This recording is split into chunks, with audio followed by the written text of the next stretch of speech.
Okay, I'll start. Very good day to you all. Ladies and gentlemen, I would like to extend a very warm welcome to you all and to thank you for dialing into our webinar event today. The topic for today's event is bilateral and synergistic opportunities between Qatar and the United Kingdom. My name is Richard Whiting and I am the Chief Representative here in the UK for Doha Bank. I'm responsible for the UK, but also Ireland and the Scandinavian countries who are represented here today, as much of today's information will be applicable to their respective businesses as well. Today's event is very timely. The COVID pandemic has placed great pressure on all global economies, and the UK has not been immune to this fallout either. We are now in recession for the first time in 11 years, with a 20% contraction in GDP in the second quarter of this year across all sectors of the economy. And unemployment levels are now further under pressure as companies face new challenges with the need to redefine and extend their business strategies and into new markets post-pandemic.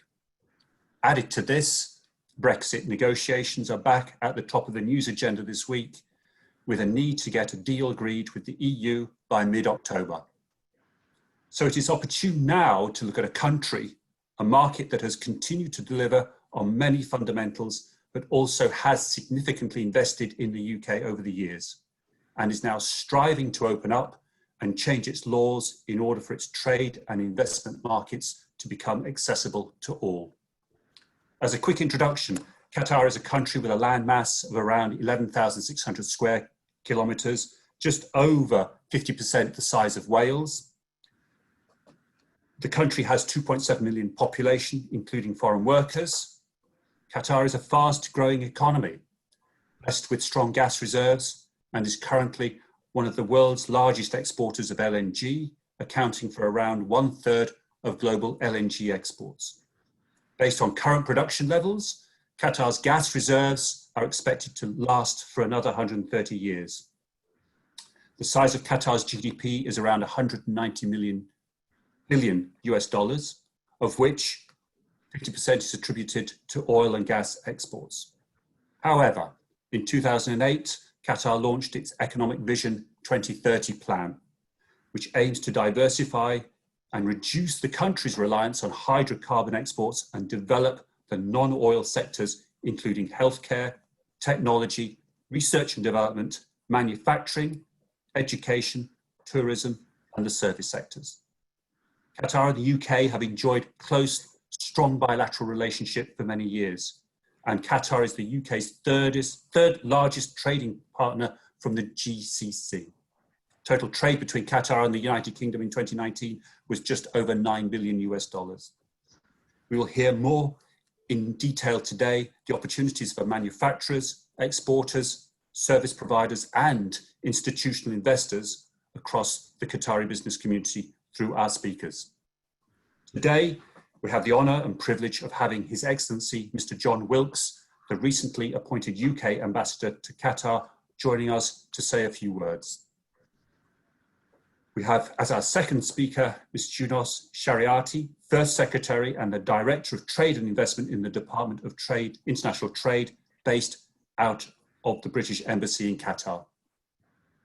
Mr. Bandar Reda, the CEO of the Arab British Chamber of Commerce, based here in the UK, has very kindly accepted our invitation to speak as the third speaker. And our fourth speaker, Mr. Nasser Al Ansari, Chairman of the Just Real Estate, based in Qatar. So without further ado, I now hand you over to our Group CEO, Dr. Sitaraman, as moderator. Over to you, sir. Thank you. Thank you very much, Richard, for the wonderful introduction as such. We live in a changing world. Extraordinary set of changes and challenges are happening. As we speak, we have 28 million people impacted around the world. We lost nearly 900,000 people. There are quantifiable risk in terms of economics, social, environmental, and human governance. How do we recognize these changes? How do we measure and manage and control these variables? How do we build a positive outcome of these challenges and changes? That's the very purpose of our mission. With this perspective in mind, for the last couple of months, we have been deliberating with various countries which are closely linked to Qatar in terms of bilateral partnership. We started with Japan, South Korea, then Singapore, Hong Kong, India, Bangladesh, Germany last week. Today, we have the privilege of having a very special relationship. It's a logical relationship, very, very special relationship. The bilateral relationship and synergistic opportunities between Qatar and United Kingdom is most sought after. It's a growing relationship in terms of trade, investment, banking, and finance. Extraordinary set of synergies. And with this perspective in mind, we have lined up the best of the speakers. To start with, let me have the pleasure and privilege of welcoming His Excellency John Wilkes, Her Majesty's Ambassador to the State of Qatar. Thank you very much, Your Excellency. Over to you. Thank you very much. Thank you for the invitation. Welcome, everybody. It's great to join you in this seminar. I arrived in Qatar to take over this job in early March, about a week before lockdown. So it's been a strange start, but the first thing I noticed is that although on the political side, people said, well, things will take a little bit longer to arrange because of the virus, including presentation of credentials to His Highness the Emir. On the trade and investment side, it was very clear people wanted to accelerate all the great developments in the relationship between the two countries. So I think with COVID-19, we have seen certain things knocked off track. It's been shocks to economies around the world, but also we've seen the acceleration of some very positive trends. And one of those trends is the growing relationship between the UK and Qatar in trade and investment. And so I got round to see everybody on the trade and investment side pretty quickly, and I was able to present credentials to His Highness the Emir in August. And I'm glad to say through this 6-month period, a lot of high-level political contact has gone on between the two countries, including between His Highness the Emir and Prime Minister Boris Johnson, between His Excellency Sheikh Khaled, the Prime Minister, and Boris Johnson, and between defence ministers, foreign ministers, Middle East ministers, and trade ministers. So the political relationship is in great shape. Qatar helped the UK immensely with the repatriation of tourists and travellers from Asia Pacific at the height of the pandemic in the spring and early summer. Qatar Airways, of course, kept flying. It's probably now the world's busiest airline. But we developed an extraordinarily productive relationship where we knew where the demand was from British travellers and tourists, and Qatar Airways was able to flex to help people get back home. That happened for a lot of other countries, but it led to many of our ministers and indeed the Prince of Wales calling His Highness the Emir and other Qatari seniors to thank them for this immense support at a very difficult time. Now, the relationship between Qatar and the UK is historic, and this is well known, but as I've started to learn a little bit more about it since taking over, it's really taken off in an unprecedented way in the last 10 years. Qatar obviously has had an extraordinary 25 years of visionary and miraculous almost development. And during that time, I think the UK has developed its relationship with Qatar, but it really started to get going in about 2010. And then I think went to another level about 5 years ago, and that has been sustained. And there is commitment and will on both sides to take it to a new level through our partnership over the World Cup and beyond into the legacy that the World Cup will leave, which is going to be very positive for Qatar and the region, but I think is also going to boost and benefit the bilateral relationship with the UK. Just to give you some idea of the positive trends that we will be building on. As was said earlier, trade between the two countries is up at around the sort of $9 billion, $7 billion pounds a year level. We are buying more gas from Qatar, so in that direction, that is of increasing importance. And we are a growing exporter of a range of goods and services into Qatar, which I think now makes us the third largest supplier into Qatar, and Qatar is the third largest market for us in the region. In some ways, Qatar, among the 6 Gulf states, on some measures, is actually now the second most important market for us. So this, I think, gives you a sense of the acceleration of the extraordinarily positive trajectory of trade and investment relations. And in my initial calls with ministers and senior officials on the trade investment side, it is quite clear that both countries want to take that further and see the way our economies will recover from COVID, leading to growth in trade and investment. We have some VIP visitors due to arrive in Qatar soon, and it's good that the visits program is starting to resume, because we've done quite a lot on video, but I think all over the world, but particularly in this part of the world, there's no substitute for face-to-face contact, socially distanced and COVID compliant, of course, as that needs to be. But aside from the great political relationship and this growing trade and investment relationship, we've also got increasing defence and security cooperation. Part of that will be delivered in our partnership on the World Cup. UK ministers have recently focused on the World Cup as part of looking ahead for the next couple of years. And we're ambitious for our partnership, not just on security, but to help Qatar deliver a carbon neutral World Cup, an inclusive World Cup that welcomes everybody from all over the world, and also working with the youth of Qatar, the region and the world, to make the most of the legacy for peace and development across the region and beyond. Now, the most pleasant surprise I've had since I arrived here, because I've been working in the region for many decades, and I'm a previous visitor to Qatar, although I've never worked in the embassy here, is the growth of the British community and British businesses in Qatar. When I arrived, I was told that the number of British nationals resident in Qatar working here and living here is 22,000.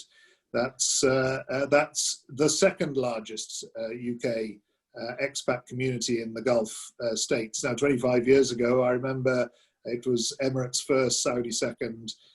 I'm not sure whether Qatar would have been as high as Oman or Bahrain or Kuwait, but now the UK presence in terms of our community here is second highest in the Gulf. And I think that represents a real strengthening of the people bridge, as I call it, between the two countries. We all know that many Qataris have property in the UK, love to spend their summers there. Numbers have been way down this year, but we've welcomed a number of our Qatari friends to the UK again over the last couple of months.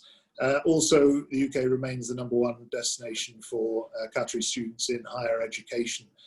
So these three elements, I think, have strengthened, very importantly, a human bridge between the two countries. And that supports everything we're doing, whether it's on defence or security, in the political field, or in trade and investment.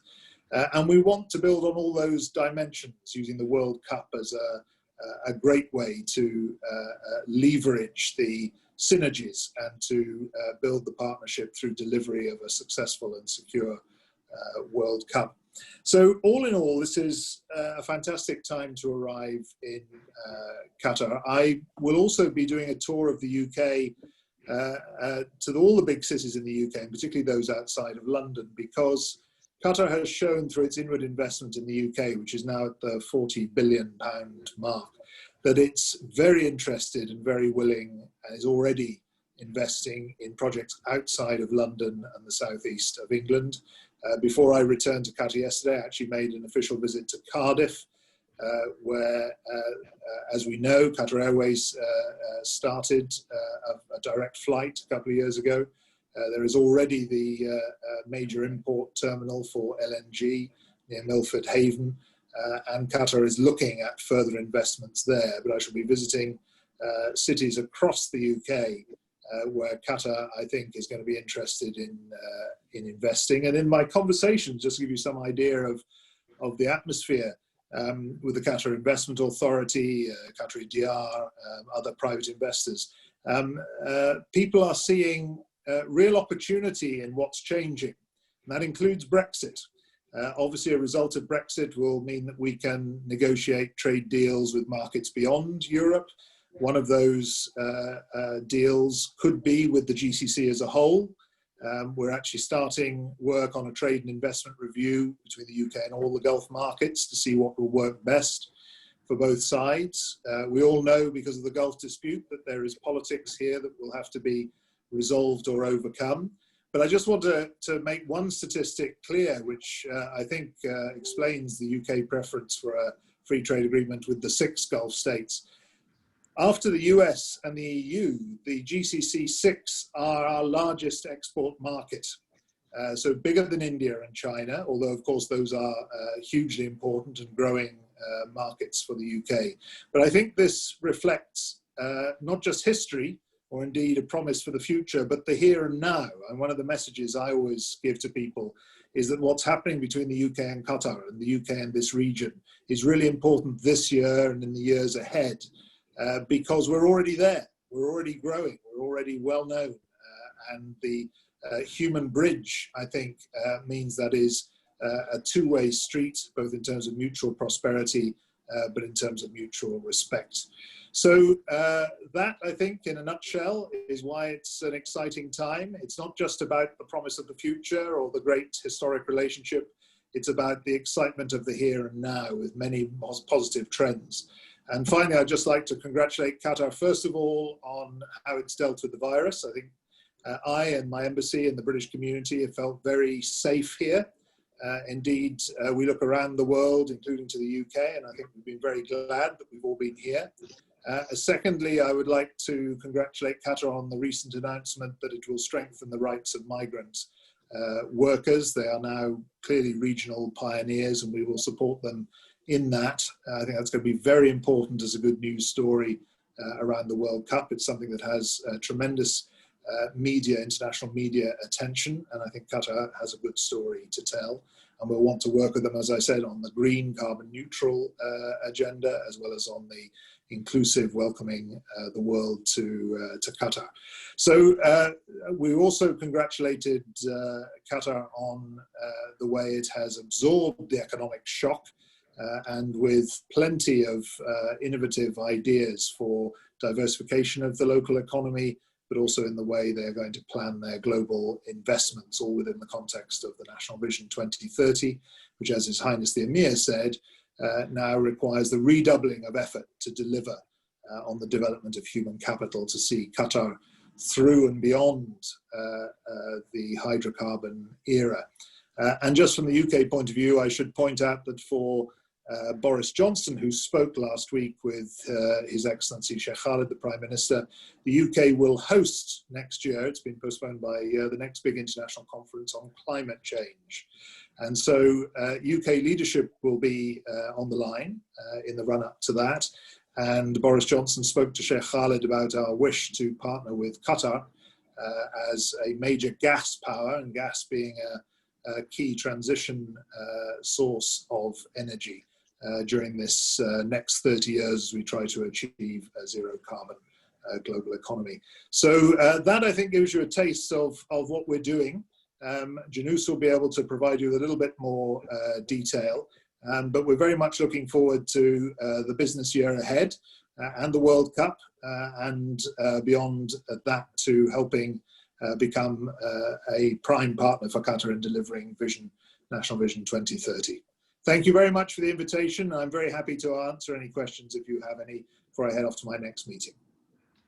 Thank you, Your Excellency. You summed it up very well. The convergence of politics and economics between Qatar and UK has been very profound and highly professional. You summed it up beautifully.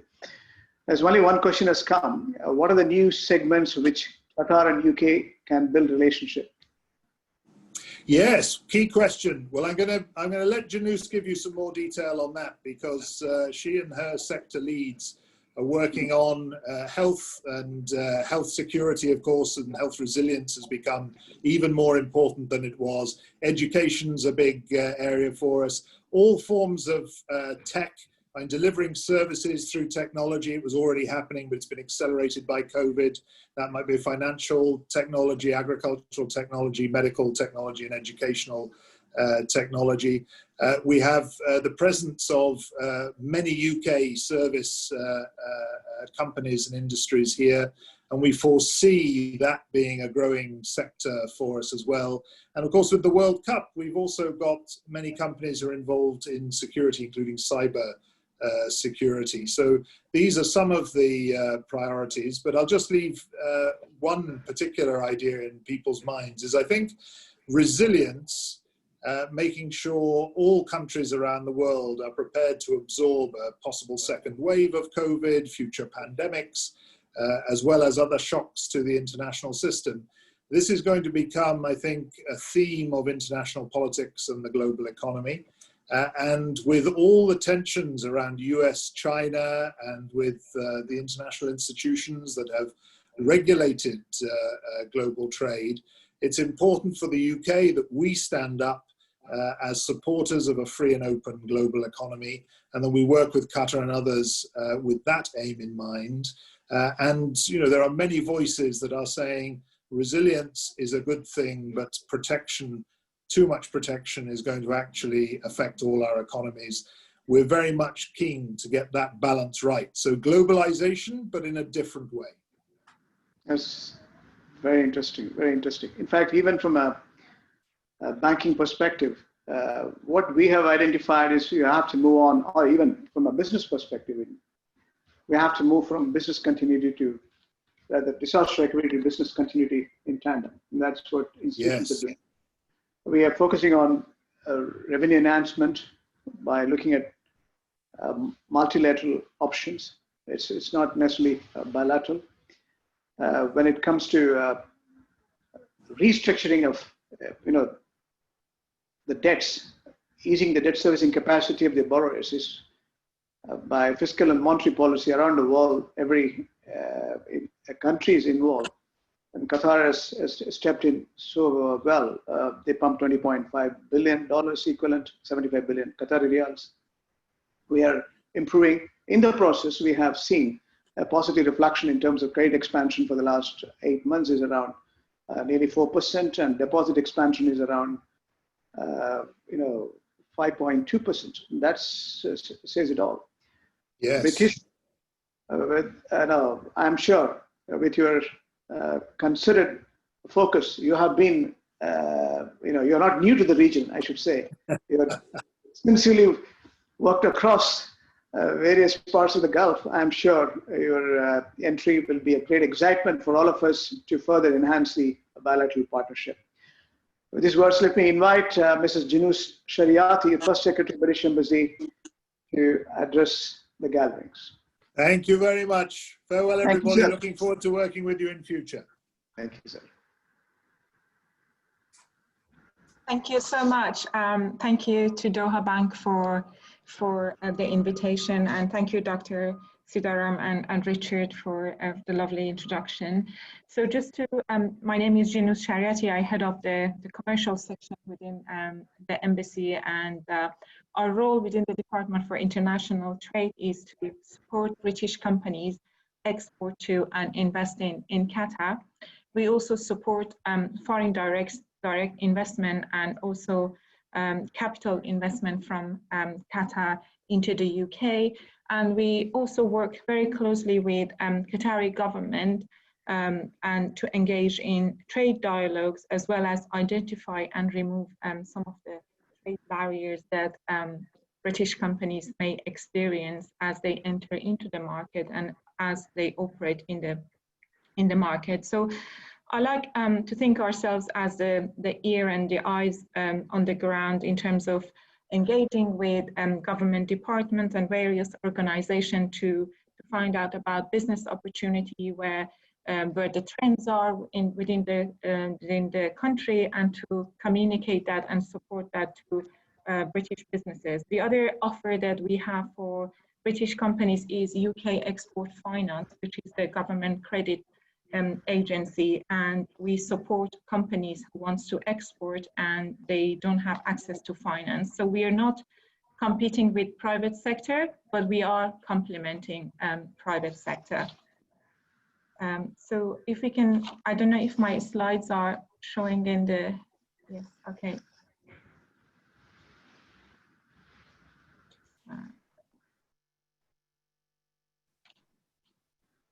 To know if, okay.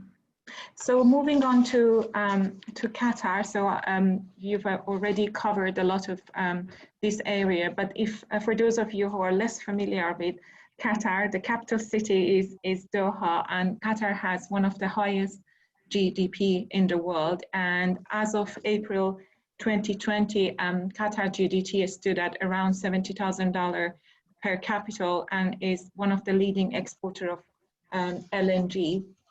And the population of 2.7 million, of which 90% are expats, and the kind of demography is between 15 to 64-year-old, and around more than 700 British companies are registered in Qatar, although the latest figure that I got from Ministry of Commerce was more than that, but I always go with a more conservative figure. The official language is Arabic, although English is widely spoken and is typically a language that's used by businesses. And in terms of bilateral trade, we are very fortunate that we are taking advantage of great political relationship that we have. So in the 12 months running to March 2020, the total trade between the UK and Qatar stood at 7 billion, of which 4.3 was UK export into Qatar and 2.7 was Qatar import. So moving on to the next slide.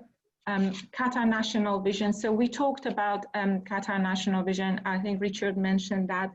And Qatar National Vision is very ambitious, and it drives and determines its future policies. It aims to diversify the economy away from dependence on hydrocarbon revenue and to ensure actually food security.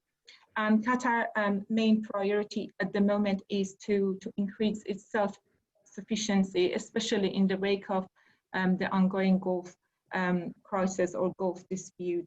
And Qatar has several large-scale programs in place to achieve this ambitious national vision. So just to mention the FIFA World Cup 2022, which Ambassador has mentioned, and also North Field expansion, which will cement Qatar's position as the global leader in the export of LNG. And the government significantly investing in the country's future, especially in the areas of healthcare, education, agriculture, and hospitality. So as you see in the slide, so there are 4 pillars of this Qatar National Vision. So one is environmental development, economic development, social development, and human development.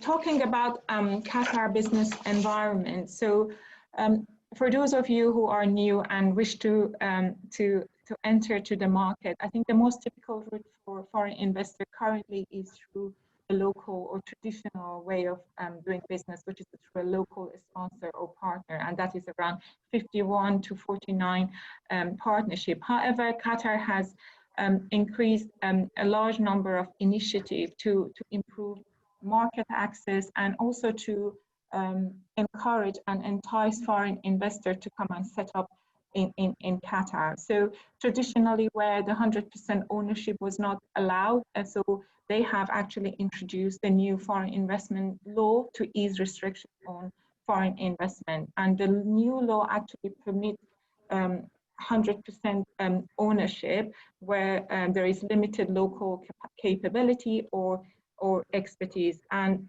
there is some exception, obviously, that include banking, insurance, and commercial agencies where foreign capital investment remains limited at 49%.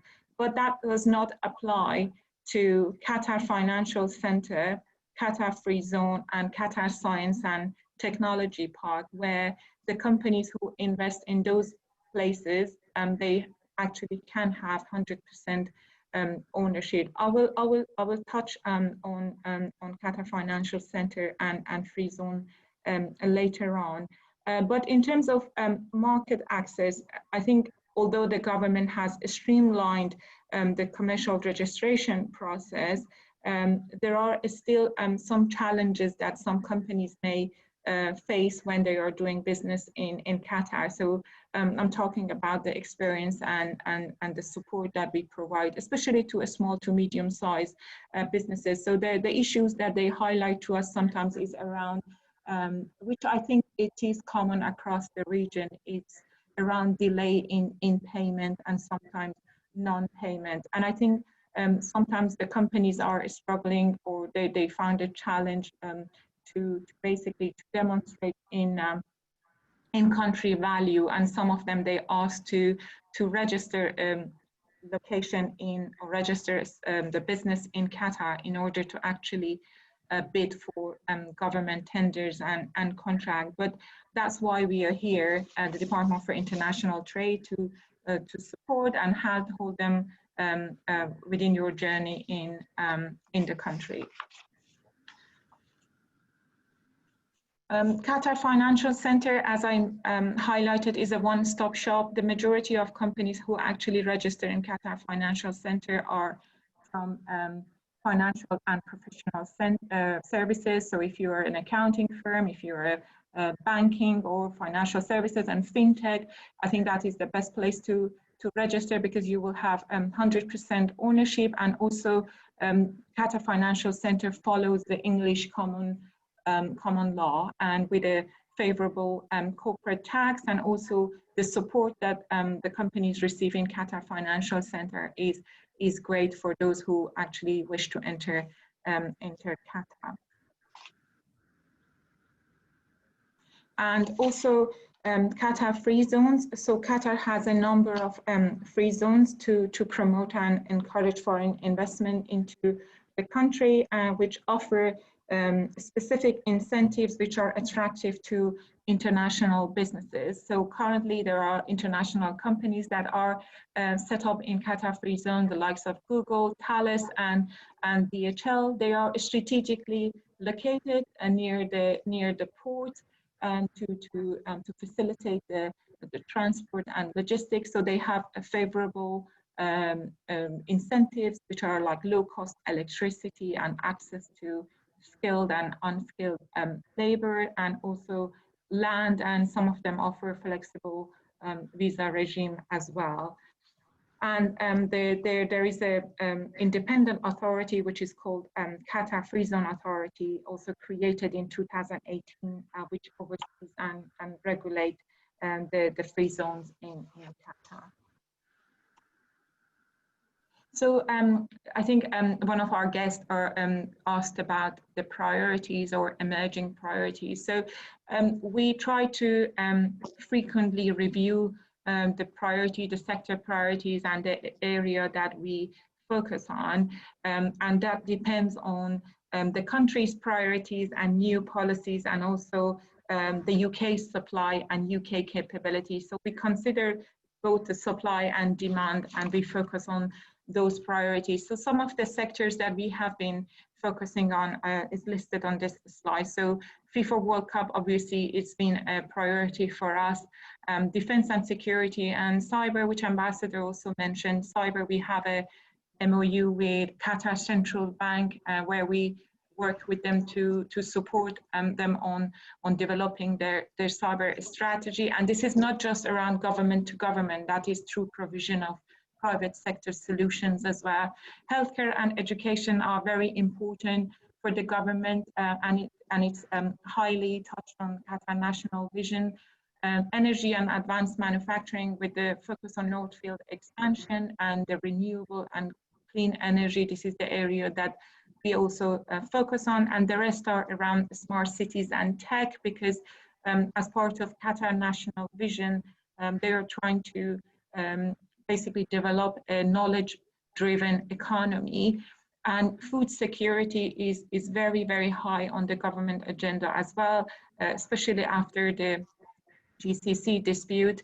and we have a food security strategy as well, and obviously financial services. So Lord Mayor is a frequent visitor to Qatar, and we are very grateful for his support to us, and my team are working with the Ministry of Finance and Qatar Financial Services to identify the areas that we can exchange knowledge and expertise, bringing the expertise of the UK to develop Qatar financial services ecosystem. And fintech is one of the areas that I think UK is a global leader, and something that we could share with Qatar as Qatar trying to build their regulatory system. The other areas that we also work on the financial services is on the foreign direct investment and investment into the UK, encouraging Qatari banks to invest into the UK and also issue their bonds or sukuk in using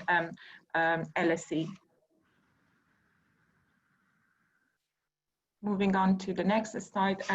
So I touched on the FIFA World Cup 2020. So from the UK government, as Ambassador highlighted, we are committed to supporting Qatar deliver a successful and secure World Cup. And we would like to position UK companies to be the partner of choice in the World Cup, and as we are moving towards the World Cup. And I'm delighted that DIT and my team has supported over £1 billion of British export relating to the World Cup. And if you look at the picture on the side, on the right-hand side, this is Al Wakra Stadium, which was designed by the late Zaha Hadid. So this is the project that we have been involved, and there was a lot of design and project management, but now that the infrastructure side of the World Cup is almost complete, so we are moving to operational and the service area. So some of the current open tenders are FanFest Trunky Solution and Overlay, Last Mile Master Planning, and also the Countdown Clock. And we have an excellent relationship with the local stakeholders, Supreme Committee for Delivery and Legacy, FIFA, and Aspire. So moving on to COVID-19, obviously I haven't left Qatar since January, but as Ambassador mentioned, I felt really, really protected being here, and Qatar responded very well to the pandemic by, I think, focusing on 3 key strategies. So they expanded the hospital capacity, almost tripling the intensive care capacity, and very extensive and proactive testing strategy, and also protective the most vulnerable members of the society. On the business side, they also introduced the incentive and package of support to businesses. I think that was around 75 billion Qatar Rial, which was administered or delivered through Qatar Development Bank. And also Qatar Airways played a significant role globally, not least because of the successful repatriation of British nationals back home. And obviously there were sectors that they've been impacted because of the lockdown or because of the disruption in supply chain. So for example, tourism and hospitality, real estate and infrastructure. But for example, from the World Cup perspective, I know that the projects are on track, although they might have been delayed, but they are on track. So that is very promising. And I think that the test on the IT and communication has been great with the remote working, and that was that the pressure on the system. I think Qatar responded very, very well and passed the test. So just moving on, this is my team. So I have 11 staff that are based at the British Embassy, and we are actually the 3rd largest DIT team within the region, which actually shows the importance that the government attaches to the UK and Qatar relationship. So I have also included some useful links that if you would like to study and research a bit more about the opportunities and doing business in Qatar. But I would be delighted to answer any question that you may have probably later on, or just now. Thank you, and well done, Mrs. Jinus. You summed it up very well. You brought all the business reforms Qatar has embarked in the last few years. You brought new investment law, free zones, and you define all the infrastructure creations. Beautiful. It's quite a good summary of the strength of Qatar you brought in and the right kind of governance which we have showcased. Now, your experience profile has been prolific in terms of trade and technology, and you come at a time when perhaps you can add more value to Qatar as well with the changing phase of the world. Digital acceleration has been in the forefront, I'm sure. You mentioned about central bank, and central bank, yes, cybersecurity is a major thrust, and fintech, G2G, there is a good alignment, and Qatar Development Bank is engaged in fintech development. With your, again, knowledge base, we can add further value to various parts of the banking system and others. Now, two questions have come to you. One is, any possibility of FTA between Qatar and UK post-Brexit? A trade deal. Yes. So I think it's something for our politicians to answer. But as a civil servant, I will repeat the government line. So I think we still believe in unity. So we think that we consider a deal with GCC. So I think this is our preference. That's if we are going to strike a deal. We would like to prioritize a deal with the whole of a GCC, and this is something that we have discussed it with Ministry of Commerce, because I think this is the government policy. But the discussions are ongoing, and the ministers are talking. So, but I think from the UK kind of policy, we would like to discuss or negotiate, if any trade deal, that would be with GCC as our preferred option. That's a very clever answer, I should tell you. Okay, the second question to you is, with the new investment law in Qatar, are UK companies interested in setting up new ventures here? What are the areas? Yes, I think that is something that we are receiving a lot of inquiries. I mean, unfortunately, because of COVID-19, that has kind of impacted travel. But I think technology is an area that I think the companies that UK has a huge capability, and UK technology, I think, is in demand, whether it is within fintech or whether it is smart cities. So I think that is the areas that we are discussing. And also I think areas of science and innovation and research and development, this is an area that also there is demand. The other thing that I think COVID-19 has put a spotlight on is around EdTech. I think the provision of delivering education online has actually shown that there's so much to develop and explore in that area. And I think also UK has great expertise in that area. And I think that these are the areas that we are new to the current and existing sectors that we are exploring and trying to work with British companies, and also introducing them to free zones and also to various ministries. Well said. See, while we have concerns on the COVID-19, there are positive interpretations in terms of sustainability I draw from very many angles. One is gender equality, as well as education. Online, offline, offshore, onshore education is going to be a major thrust, and that's good for the knowledge economy. And again, the carbon neutral society, which we are trying to bring in across. Ambassador was mentioning about COP26. I think it's been postponed to next year, and that is also a great excitement. I mean, this crisis is enabling us to be more conscious in terms of creating a carbon neutral society, and UK was in the forefront. And I signed with Carbon Trust in UK in 2004, and we are supposed to be a green bank. We still work with NGOs and UNESCO in propagating green culture and eco school programs we run. I think we'll explore the possibilities to further strengthen in very many areas as an institution and as a country. We can come together.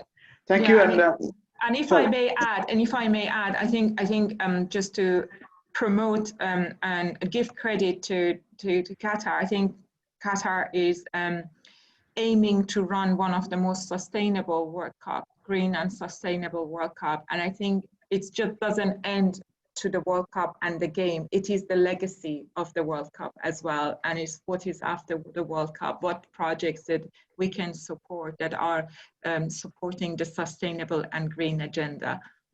Absolutely. I'm going to show you in my presentation about the World Cup as well. And the Secretary General, Hassan Tawadi, has spoken so well about the sustainable value chain. Let me move on with these words to Mr. Bandar Renda, the Chief Executive Officer and Secretary General of Arab British Chamber of Commerce. With this changing dynamics, Mr. Bandar, how do you see the prospects between Qatar and the rest of the Arab world? Over to you. Well, thank you very much for giving me this opportunity. I have a few words and maybe slides, so I could just express what I could briefly explain today. If you may start with the first slide.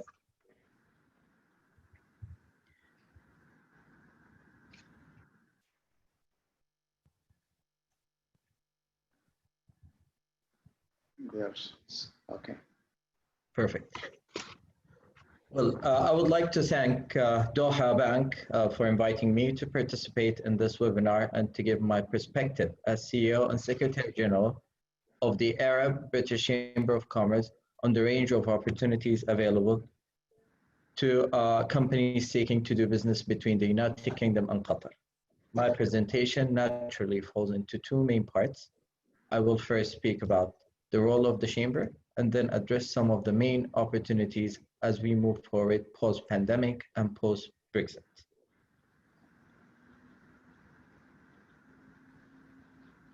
Kindly, if we could go to the second slide, I'm not going to be able to.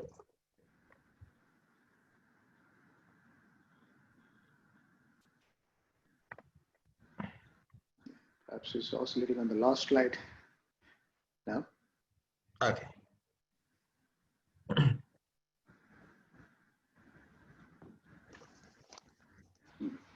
Perfect.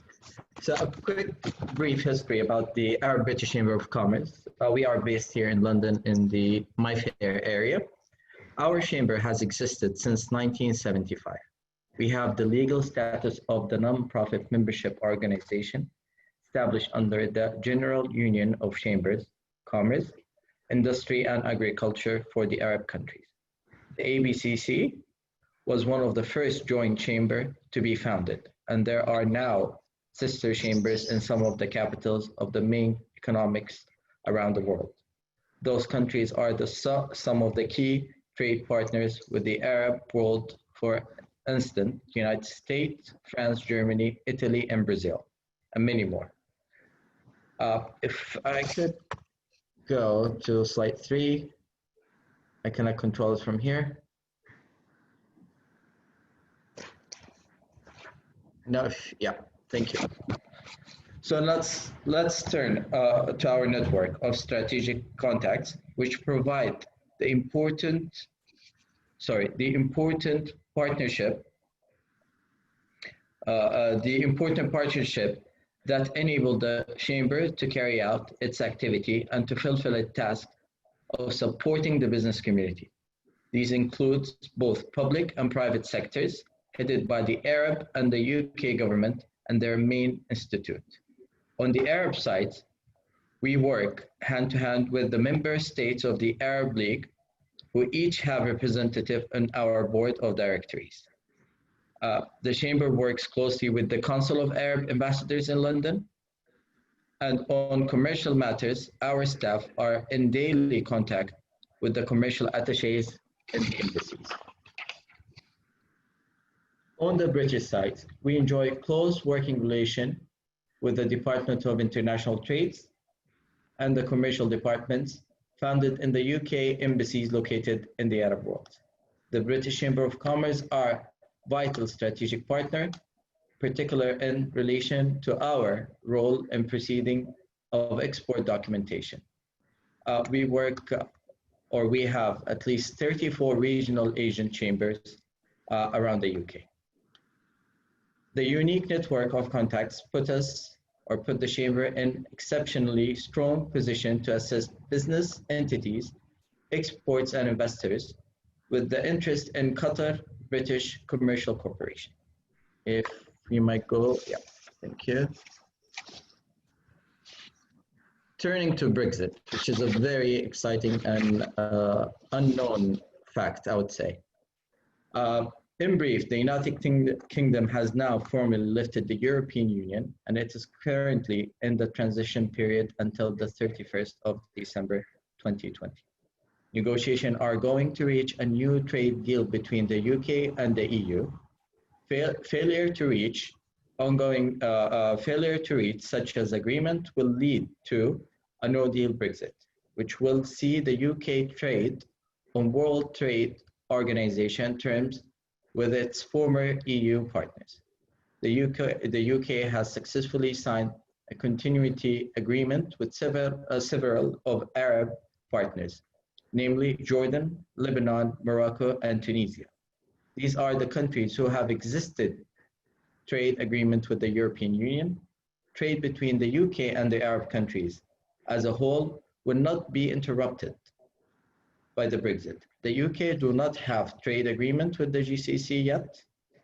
Countries and WTO rules will continue to apply and work effectively for bilateral trade between the UK, Qatar, and the GCC countries. If any Brexit could prove positive development deepen the relation between Qatar and the UK.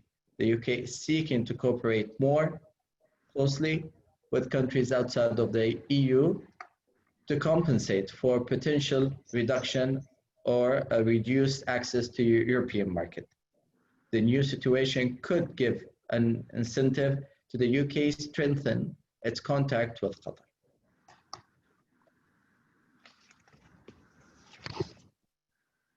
Qatar and the UK.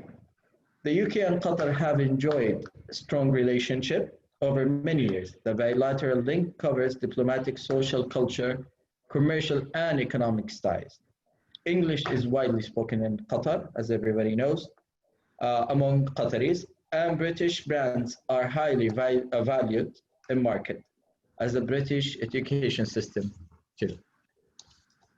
UK investors are increasingly looking to Qatar to do business. At the same time, Qatar is seeking to strengthen its position as the leading regional investment and business hub by laying the foundation of attractive business environment that offers foreign investors up to 100% ownership in various real estate and commercial ventures, as mentioned before.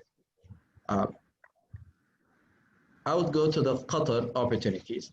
There is tremendous opportunities in Qatar, but I'll try to touch on a few of them briefly. The national vision, something that we cannot miss and we cannot just ignore. I think Qatar have a great 2030 national vision. The UK viewed by Qataris as partner of choice for implementation of the National Vision 2030. Its strategic economic, social, and environment development program, which provides framework for policies and future planning. Qatar's vision is to create more inclusive, sustainable economic by attracting the talent of people and developing the non-oil sector to achieve more varied income stream, reducing dependency on oil revenue and achieving economic sustainability. Again, talking about opportunity in Qatar, it's been mentioned before, but again, I cannot ignore FIFA World Cup 2022. Qatar is rightly proud of the fact that it was chosen to be the first Arab country to host the FIFA World Cup 2022. It should be mentioned that Qatar and the UK have been partnered in developing numerous projects relating to the World Cup during the last few years, such as designing some of the stadiums by Zaha Hadid Architect, constructions of the roads network, the expansion of Hamad International Airport, and provision of technical cooperation in the field of stadium security and management. I would say attracting foreign direct investment would be my third point. Beyond the World Cup, Qatar is a very attractive place to do business and offer various incentives to attract foreign direct investment. As mentioned before, 2 free zones allow 100% of foreign ownership, one near Hamad International Port and one near Hamad Port. In addition, Manatiq Qatar Financial Center and Qatar Science and Technology Park also operate as free zones style locations. I could keep going on and on and on. I mean, Qatar have a great industrial zones. Again, going back to Manatiq, it covers established, achieved economic development of Qatar vision. Manatiq was officially created to help SMEs and entrepreneurs, which is very important in that region. To be established and to excel. Manatiq stress, basically Qatar rapidly developing industrial zones that are able to create visions in various sectors. I don't want to keep reading from here, but all what I could say about opportunities in Qatar, the best way is to go and explore or to reach out to one of the organizations out there. I think the UK Embassy in Qatar is a great link, as well as the Qatari Embassy in the UK is a great link. And of course, the Arab British Chamber of Commerce will be delighted to receive any inquiries or any phone call regarding opportunities or cooperation with Qatar. So basically, in conclusion, in this short presentation, I have only been able to touch on few areas where there are opportunities.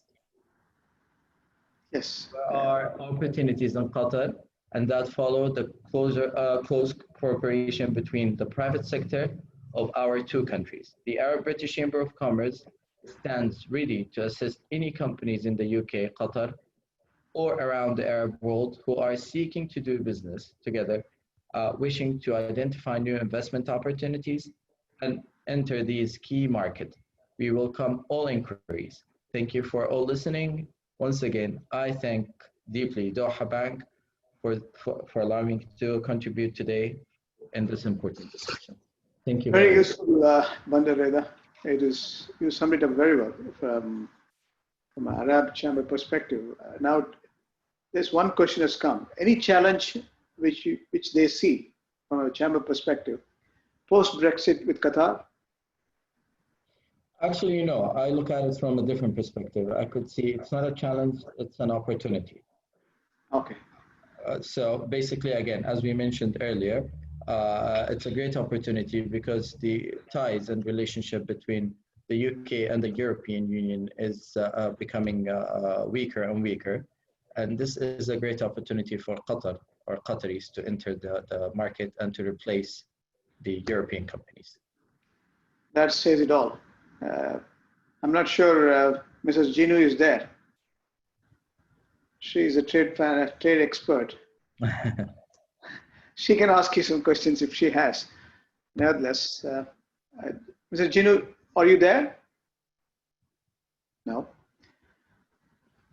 So many. Yes, I am here. Just the unmuting, finding the unmuting button is always takes time. Bandar has summed it up very well, and he summed it up saying that this is an opportunity post-Brexit with Qatar. How do you see from your perspective? You are Yes, yeah. Absolutely. I totally agree. And we are seeing already British companies who historically that just relied on a European Union as their export location. They are now becoming more ambitious, and they are asking for our support, and they want to explore opportunities in further and far and outside of the European Union. So we are seeing that British companies are exploring opportunities, especially like for example, around food produce and food products. So we've seen companies that historically that just relied on European market, and now they want to explore Qatar, and they are coming to us for advice and support. And definitely, I see that as an opportunity. That says it all. Good, very good. Thank you. Now the next speaker is my personal friend and a real expert in terms of real estate. Given his background, he was managing Qatar government investments in multiple form and substance across the globe. Qatar Idea he was a CEO, many projects. Even today, the ultra-rich, private banking customers, high net worth individuals are resorting to him for opinions, and he has extensive understanding of the UK market as well as Qatar market. So I thought it's appropriate to bring him in to share his wisdom. With this perspective, let me invite my good friend, Mr. Nasser Al-Ansari, the chairman of Just Real Estate, and let him answer on the property sectors in UK as well as Qatar, what he has got to say.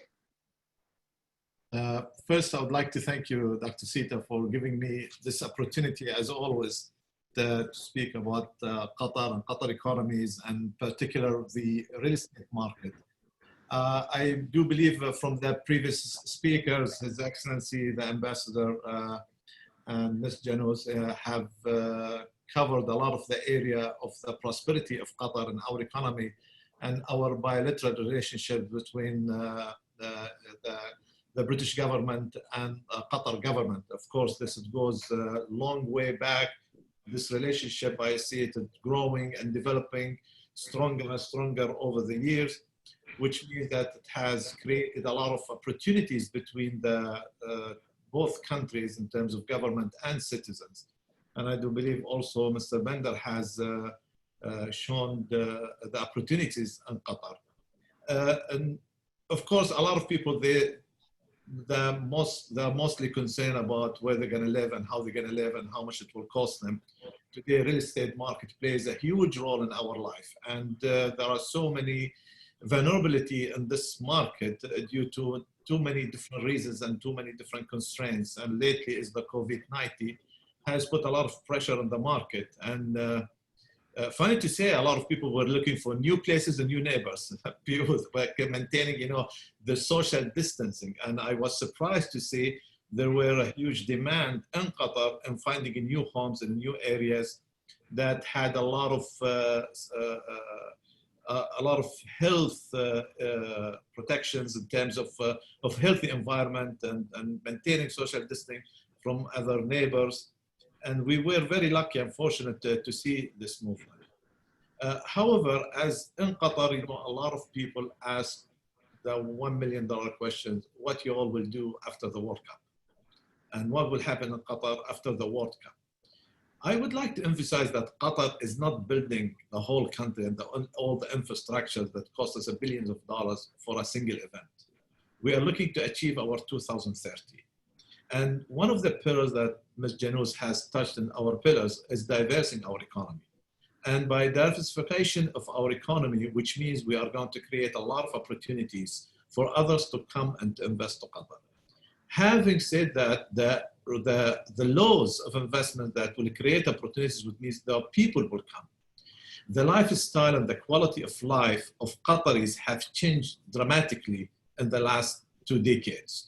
So the demand of better education, better health, better shopping experience, all this has driven the services of those people's life to a higher level, which means they need more people to come and to create these services through their experience.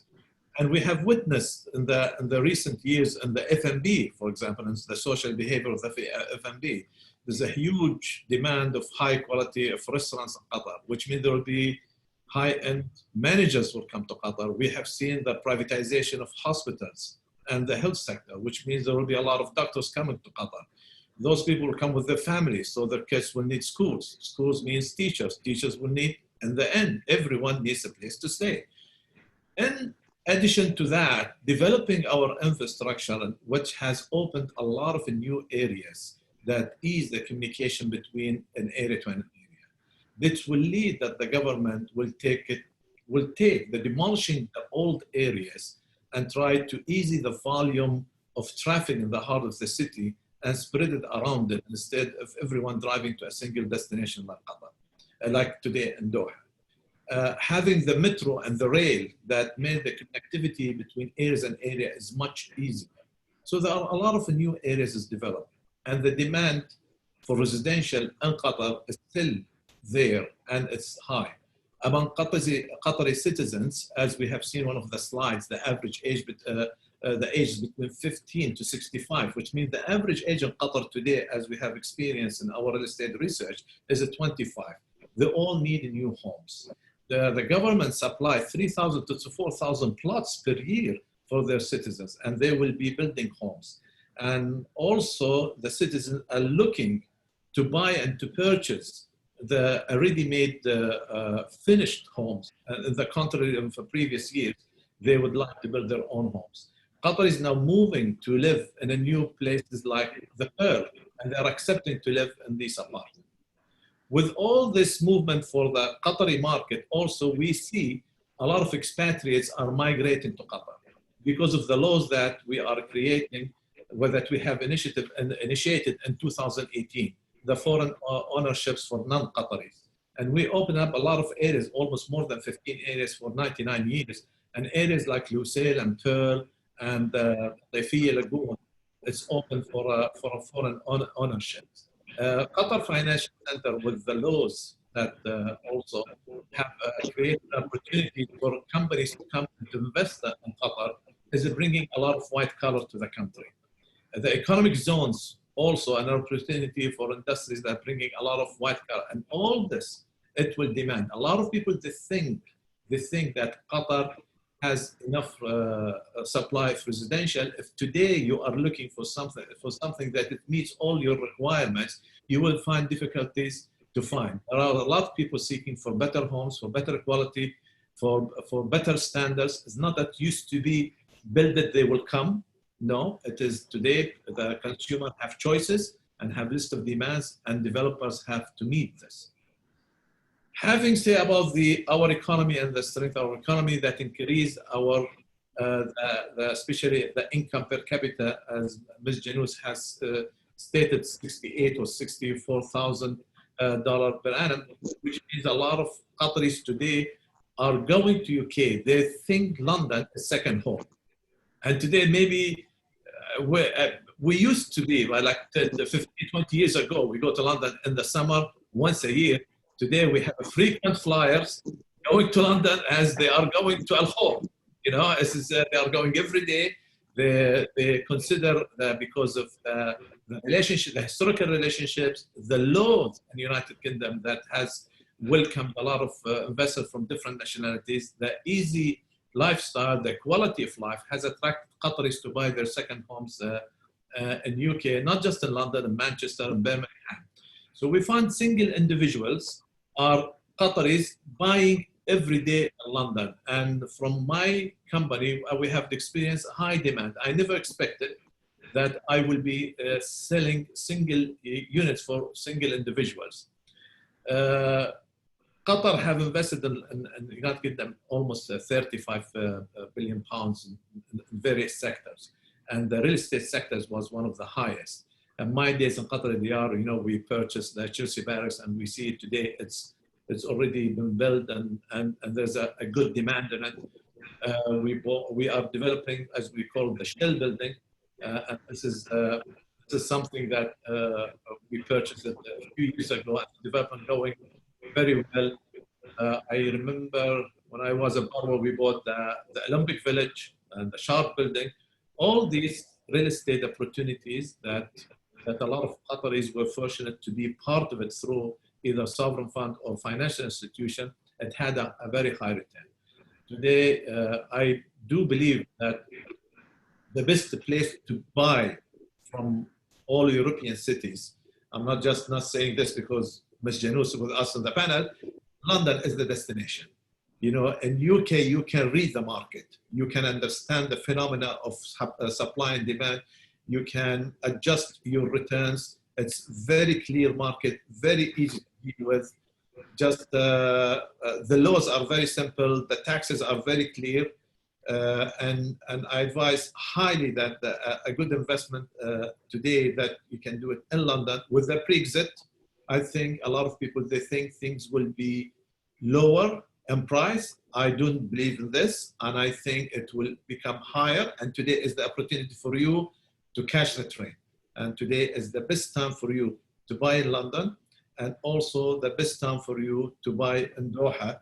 As an expatriate, you are coming to work in Qatar from 3 to 5 to 8 years. It's good opportunity as the government has issued the law for foreign ownerships that to buy in Qatar today, because it has a good return. When you leave the country, you can rent it and you have a good return. You can retire in Qatar. Today, you can get a resident permit when you purchase a property. The laws are very clear. You can go to Qatar Financial Center. They have one window that you can create an SPV, you can buy an apartment, you can get your residency. A lot of people, they thought there are very vague areas, but I think it's very clear. The laws are very clear in Qatar. So the two countries, I think they balance each other. And today we have a great opportunities in Qatar, especially after the World Cup. And I would just like to always repeat this during my seminar and my speeches. Look at what happened to Qatar after 2006. You will understand what will happen to Qatar after 2022, after the World Cup. We are not building a country for an event. We are building a country to meet our objectives, our vision for 2030, and 2030 is very close. And if you make a tick mark of all the things that we have stated in our vision, it's already there. 8 years from now, we'll be thinking of 2060. So, you know, I welcome everyone to come and invest in Qatar, and thank you very much. Oh, that is wonderful, very promising and reassuring, Ms. Nasser. I think you answered all the questions in substance. See, you said this is not a modernization for the event. It is for diversification, and it's going to be sustaining its flow in the days to come. And the business reforms, whether it is property ownership, opening up for expatriates, nearly 16 areas, plus the investment regulations getting, very friendly. These are the facilitations which are going to drive the demand. And do you see, you also touched upon the UK market, and both the market, you think it's the right time to invest. That's a good summary. Tell me, COVID-19, has it impacted the UK market, property market, in which segment? I think the COVID-19 impacted the hospitality market in UK, because due to restrictions to fly to UK, that has impacted most of the hotel closed down. And but I had a lot of requests during the COVID-19. A lot of people are not traveling, and they gave themselves a lot of time to think, and a lot of people coming. And still, as I said, London is today, it's a second home for Qataris, an undisputed city. It is the second home for Qataris. Qataris, they travel to London, and when they arrive in London, they think, because of the laws and everything positive in this city and the relationship, they think this is their country. And this is a good feeling to have. You know, everyone wants to go to London. Everybody wants to study in London. A lot of people, a lot of families now, they took their kids from so many different schools around the world. They are taking them to London because they think United Kingdom is the place for their kids to go to school. It's for them to buy a second homes. It's for them even to retire and to stay in London. That London is a destination, which is it's a fact. It's a fact. It's interesting you said it. Now, plenty of questions. I don't have time to ask you all these questions. See, it's flowing. I'm going to send to each and every one of you these questions later. And I have to move on to conclude by 3+. So one thing I can tell you, we have seen post-blockade, again, even during COVID time, the real estate financing in Qatar is moving. If you take the office supply, yes, there is an excess supply. The prices have come down. It's moderating. Residential still holds good. I don't know, Nasser can correct me. It's 15-20% has come down, but still it's in demand. When it comes to commercial retail, it's a definite reflection. It is holding reasonably well. Land is anyway scarce.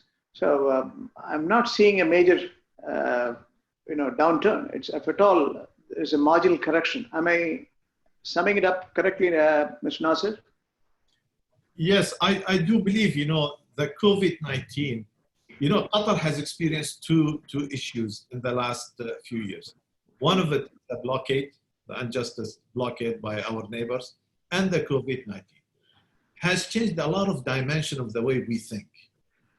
First, made the people more resilient, made the people more to think about how they initiate local initiatives to sustain their economy. And we have seen a lot of industries, like 700 type of industries has been opened in Qatar in the last 3-4 years. So we start to think, we have to grow bigger and bigger in our country. And by growing bigger and bigger, it cannot be just us alone.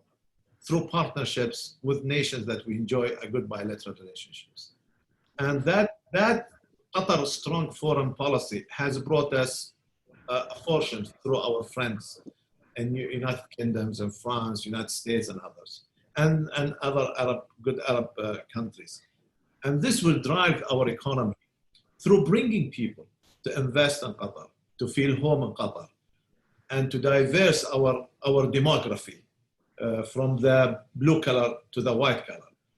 And that will have a lot of demand. Today, the offices, yes, there's a lot of high supply of offices, but also I look at it as good opportunity for the newcomers who open their companies. They're going to find a nice offices with nice facilities in a very, very, very competitive price. That's right.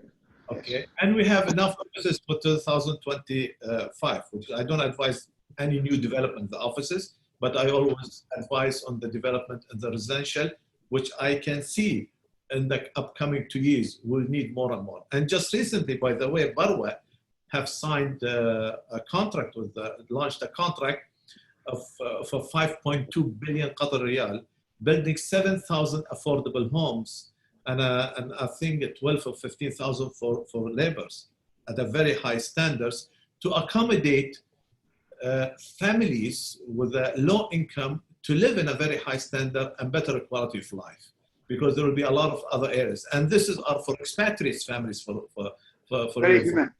Yes, and this is opportunities for the expatriate families with low income to live well in Qatar. Qatar does not only think of its own people, also we think of our partners. We call them those expatriates, they are our partners in building our country.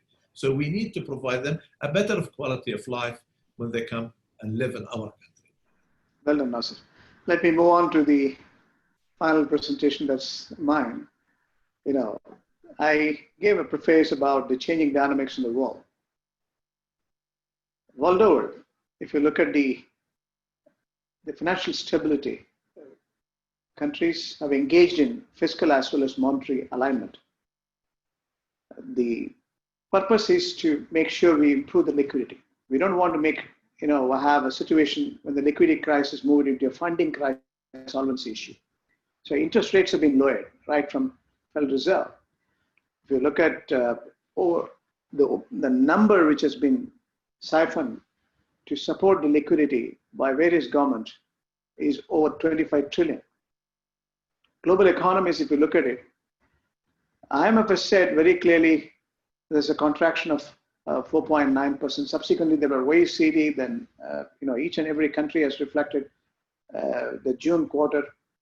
It's a definite dismal picture as such. It is, but we have to learn one thing. that this crisis will result in reorganization of post-COVID into an opportunity. And that's what we are going to see in substance. Now, advanced economies are grossly underperforming to the tune of 8%. And emerging markets, developing economies, are performing to the tune of contraction to the tune of 3%. Everyone, including Qatar or UK last quarter was 20% down. Qatar should be contracting the tune of 5 to 6%. And again, there's opportunity for us to bounce back. And that's the projection, provided there is no second wave and we are all administered clinical solutions, which remains to be seen. The interest rate is lowered across the globe, right from US Treasury. And that's quite meaningful, because what we have learned out of the financial crisis in 2008, we have absolute movement of solvency to sovereign in the past on account of the global financial crisis in 2008 and 9. Now, this is a paralysis. It's not one sector. Every part of the world is paralyzed. 194 countries are engaged in sorting out the healthcare. And again, you have to bring in financial stability and you have to create a sustainable value chain. If you have to build food security, if you have to eradicate extreme poverty, you have to bring in gender equality, you have to bring in universal healthcare, universal education, as some of the speakers have mentioned. We have to also look at creating carbon neutral society. And the digital acceleration, as I said earlier, is accelerating to a large extent, which is going to reinvigorate one thing. Peace or justice or commercial disputes can all be through digital solutions. That's a very positive lesson. Let's understand this. That's going to minimize the government role, improve the governance, bringing in the transparency, bringing the speedy resolutions to commercial aspects. That's going to accelerate the overall economic momentum post-COVID. I'm certain we have seen the reflection in the past. History has given us enough ammunition to recognize. Let me talk about Qatar. Jinus has outlined, she's spoken for Qatar as well, to a very large extent, but I have to highlight a few points so that we complement each other and sum it up in total terms. What are the various opportunities I see in bilateral terms? So financial stability is there. And as I said earlier, Qatar government has given enough financial incentives. The banking regulation has enabled us to have stable and functional banking services, postponement of installments with interest, and Qatar Development Bank came with meaningful solutions. Located on the region's busiest shipping route, Qatar is perfectly positioned for international trade, with direct air and sea connections to Asia, Africa and Europe. Qatar is becoming a leading destination for next-generation business models. Its thriving, knowledge-based economy has helped secure its place among the most competitive business environments in the world, an ideal destination for foreign investment. The past 4 decades have seen a 9-fold increase in Qatar's population to 2.7 million. The current political blockade by neighboring countries has only served to strengthen the nation's self-sufficiency, and strategic investment continues to accelerate.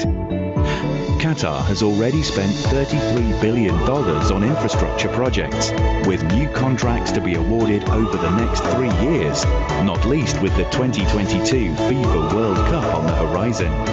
The national strategy, Vision 2030, is even more ambitious. Qatar is known as the world's leading supplier of liquefied natural gas and a leading player in aviation and sports and the media. For COVID, the central bank has taken enough measures.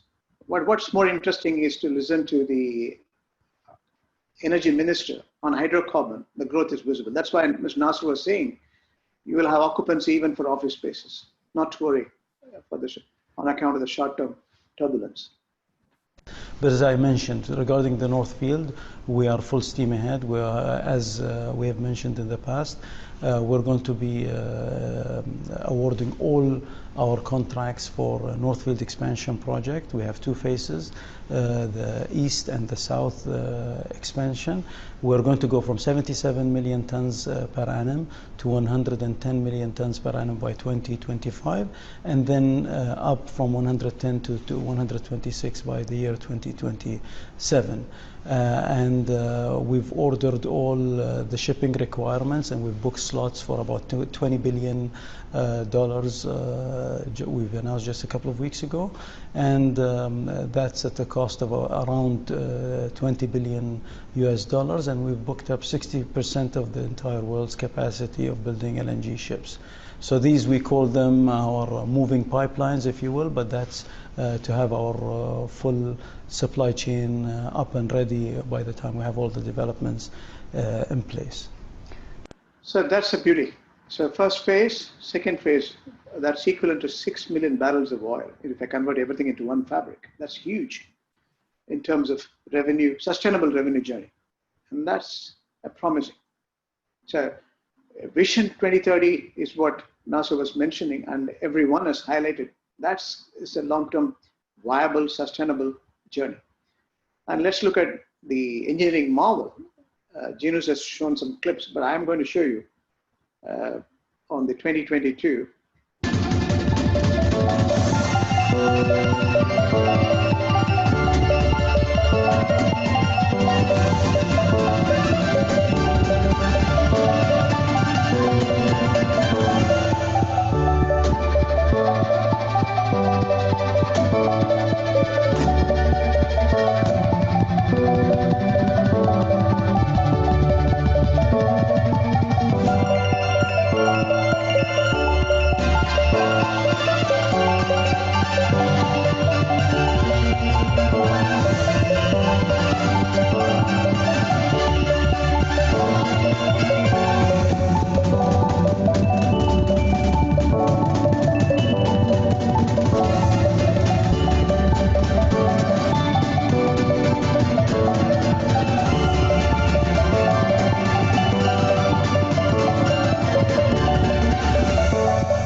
These are truly engineering marvels. This is going to be the best World Cup, I can tell you.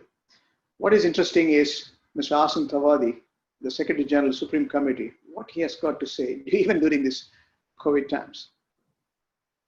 I think the first and foremost challenge that I think everybody faced, but we looked at in particular, was ensuring that the health and safety of everybody working on the project is maintained. Creating a safe environment for everybody working on our projects. But in doing so also, we recognize that the corona pandemic also had an impact not only on the physical health, but also on the financial health and the mental health and the emotional health of everybody that's been affected, or the globe.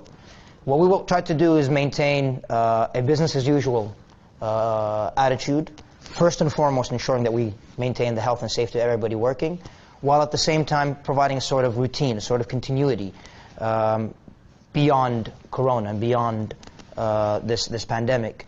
The challenge was ensuring that work continues as normal, but at the same time, ensuring that paychecks continue coming in as normal, while at the same time maintaining a sort of routine that allows for people to have a sense of normalcy that could counter the hidden impact of Corona, which is the mental health impact.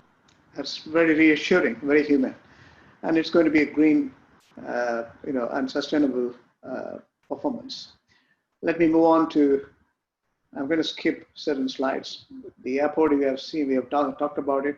Then let's talk about the Qatar Exchange Traded Funds. If someone wants to invest, the silver bullet solution is Qatar Exchange Traded Fund. This is one single stock indices which is reflecting the entire barometer of the economy. And let me invite my head of treasury investments, Guni. What do you say about Qatar Exchange Traded Fund, how it has performed? Very briefly, can you sum it up? Yes, good afternoon. Yes, very briefly.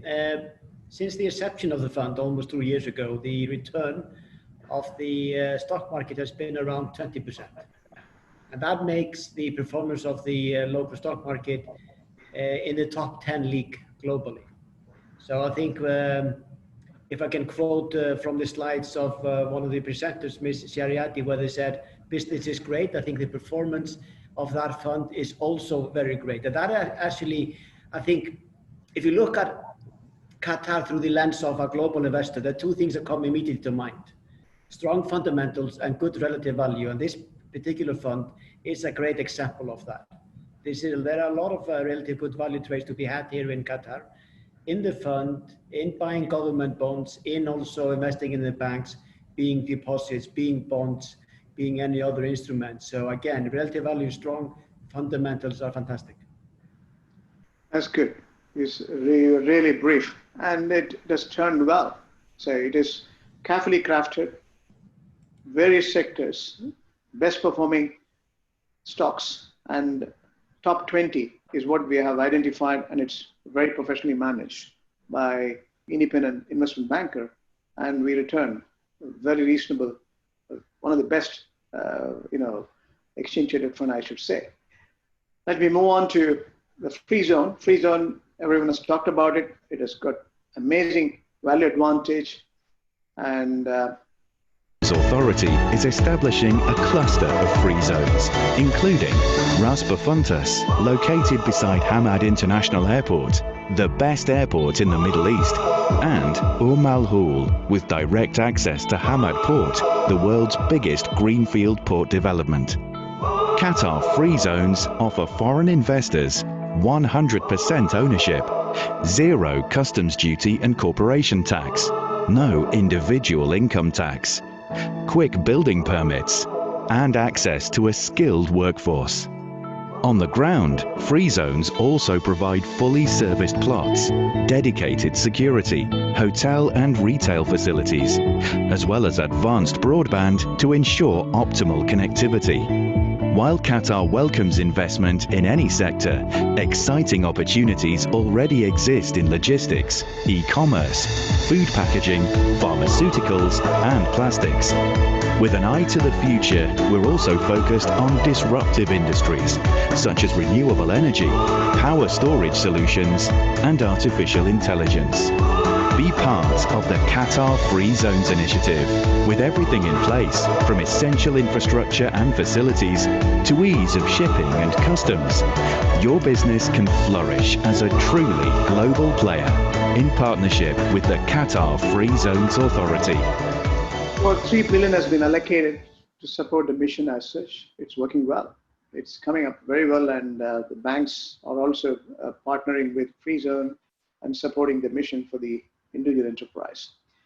Qatar investment is the next, and I don't need to elucidate further. The external assets are multiple market, multiple sectors, and still looking for opportunity. That's what the finance minister says. Let me move on to the next one.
So it's a very interesting program, and essentially 6 billion has been allocated for sustainable value creation in terms of innovation. We can make the best use of it for UK companies through proper collaborations. Next, I want to dwell on UK for a minute, both the fiscal and monetary side. I was very impressed, and the budget was a good one. It is very diversified, taking care of all segments, and that will have a long-term impact in terms of financial stability. That's how I read it as a banker, and I'm I have the video, but it will take time. I'm not going to show all the clips on account of time. This is breaking overnight. The Bank of England announced an emergency interest rate cut of 50 basis points. That's one. And fiscal policy is a good one.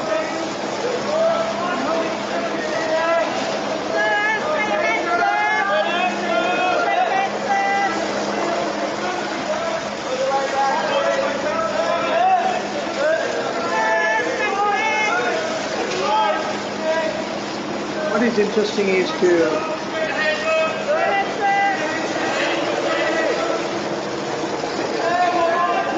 I want to get straight to the issue most on everyone's mind. Coronavirus COVID-19. Whatever extra resources our NHS needs to cope with coronavirus, it will get. So whether it's research for a vaccine, recruiting thousands of returning staff, or supporting our brilliant doctors and nurses, whether it's millions of pounds or billions of pounds, whatever it needs, whatever it costs, we stand behind our NHS. We had a very memorable, Nasser can recall, Qatar UK Business Investment Forum in 2017. And it's just a minute glimpse of that event. We want to have a very similar event.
That's a beauty. And Qatar Emirs visited the British Prime Minister last year. Here is a glimpse. I'm very happy to be here. Thanks for welcoming me. And as you said, we have a very strong relationship, personal relationship. We met a few years ago and you visited us in Doha. I did. And yes, the relationship between Qatar and the UK is a very strong relationship. I'm looking forward for this meeting to try and see, in what areas we can also strengthen this relationship. Nadeem Barber has more now from London. Well, ahead of the brief meeting, Prime Minister Johnson did say that relations between the UK and Qatar were going from strength to strength. Now, before the Emir actually travelled to London, the UK's ambassador to Qatar made a statement outlining some of the areas in which relations were extremely strong. He mentioned trade. Annually, it's worth around $8 billion US. He also talked about energy. He said that Qatar provides between 20 and 30% of the UK's gas imports, and talked of the UK's wish to help Qatar expand its liquefied natural gas sector. He also talked about defence cooperation, mentioning that Qatar has bought or ordered 24 Typhoon fighter jets from Britain. He said that the previous Prime Minister Theresa May had signed a commitment to cooperating with Qatar on areas including health, education and financial services, and he said that he wanted to see all of those areas of cooperation increased in the coming years. Of course, the Prime Minister and the Emir of Qatar will have touched upon tensions in the Middle East as well, but there's a lot of business interests that they'll want to have talked about as well. So I'm going to skip the Qatar investments in UK. Everyone has talked about it. Let me just briefly finish in another 5 minutes. Qatar UK LNG.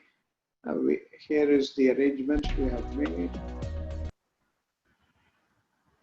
Qatar is the world's biggest exporter of liquefied natural gas. The Gulf state currently has $50 billion worth of investments in Britain, and delivers 90% of Britain's imports of liquefied natural gas. Qatar sees Britain's exit from the European Union as an opportunity to boost supplies of liquefied natural gas to the world's 5th largest economy, and is open to investing in British energy assets. We're signed with Petronas UK, and again, we have seen the gas supply to UK. Financial center, I'm going to skip. These are the opportunities: sports, digital, financial, and media. That's interesting because even Mr. Jinus have showcased the Qatar financial strength. Over 60 British companies are already housed there, but we have to explore areas where we can converge. Everyone talked about Qatar investment law, Qatar property law, so I'm not going to talk about it. And Nasser has mentioned about property law. Qatar public-private partnership law is very important. This is this year, and it has got a very profound meaning in terms of enabling business. Food security is another area where we have a lot of opportunities to come together. We'll explore that. And our self-reliance has been showcased in terms of food security. In the last 3 years, we have come a long way in terms of bringing food security. Then I'm just straight away getting into. Sir, thank you so much for joining us here in Davos, and thank you for taking the time to speak to Bloomberg TV. When you look at the QIA's investment over the next 10 years, where do you see the biggest opportunity? I think we have been very vocal on this. I mean, we are diversifying our portfolio in a way that we need to increase our exposure in technologies, healthcare, and of course, with the theme of the climate change, I think infrastructure is a big sector that we are investing on. Where do you see the best and biggest opportunity in technology? Is it in Asia, China, or is it elsewhere? We see a race between the US and China. It's a big race. I think they are ahead of other regions. I see some momentum within the Europe, especially in the fintech, between the UK and Berlin. And they are, I think, we are in the era of technologies, and we believe that we are in the middle of this era. I think we are moving ahead, and everyone is trying to catch up in terms of investing in technologies. So that sums it all. So the areas where it is going to converge, I think His Excellency Ambassador, Mrs. Jinu, and CEO Ibrahim Mansour are all sounding at very similar opportunities. When it comes to banking, I have to tell that we have very strong presence. And let me invite my colleague, Andre. How is our relationship? Of course, Richard has summed it up with UK institutions. We're the first Qatari bank to list our debt paper in 2006. Me and my chairman, we listed it in London Stock Exchange. Subsequently, we built relationship over the years, and it's a very important partnership between UK banks and Qatari banks. Andre. Good afternoon, sir. Good afternoon. He's the head of international. Yep. Yes, can you sum it up very briefly? Absolutely, yes. It's very exciting to hear all the investments and the possibilities of UK companies or companies already here in Qatar. We as Doha Bank obviously would like to play a large role in facilitating the business of the UK businessmen and the UK banks to facilitate their business, their banking needs and the development needs in Qatar, ranging from different aspects from payments to trade finance and treasury and investments has been explained before. But we would also like to emphasize that we as Doha Bank would like to be the single point of entry for all these companies and financial institutions, not just in Qatar, but also in the larger GCC region where we have a substantive footprint.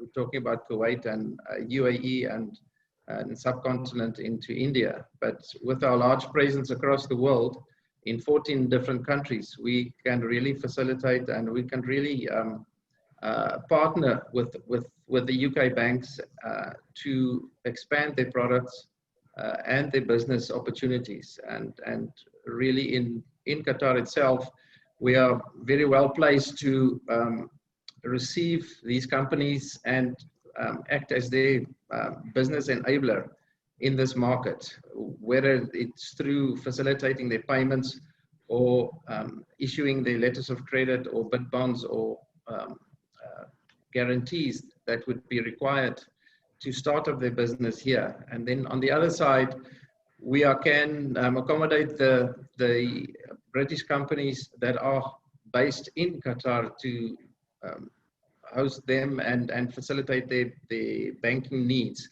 in opening accounts for them and be their banking partner in this region.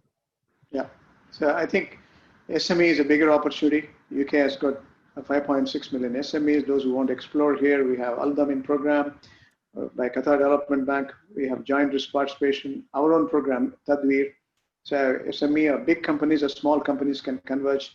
Qatar has got a fintech hub, Qatar business startup. Qatar, there's another opportunity where we can facilitate by multiple collaborative model.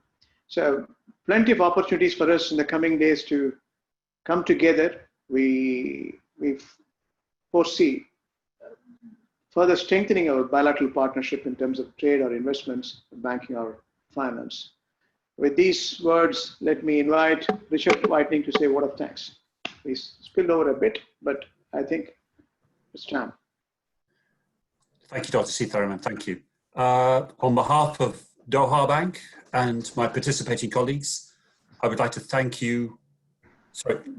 His Excellency, Mr. John Wilkes, and our guest speakers, Ms. Yunus Shariati, Mr. Banda Reda, and Mr. Nasser Al Ansari for speaking and sharing your valued insights with the audience at today's event.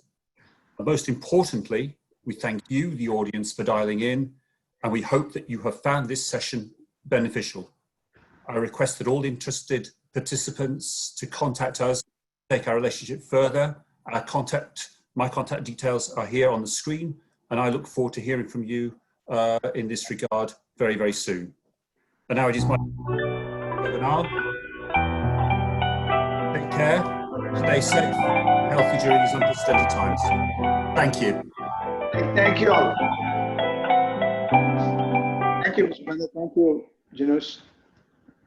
Thank you, my dear friend Nasser. Ambassador, I'm not sure he's there. No. Otherwise, yeah. Thank you so much. I really enjoyed the conversation. Thank you. Very insightful. Thank you. Thank you, Yunus. Thank you. Thank you, ma'am. Thank you. Thank you.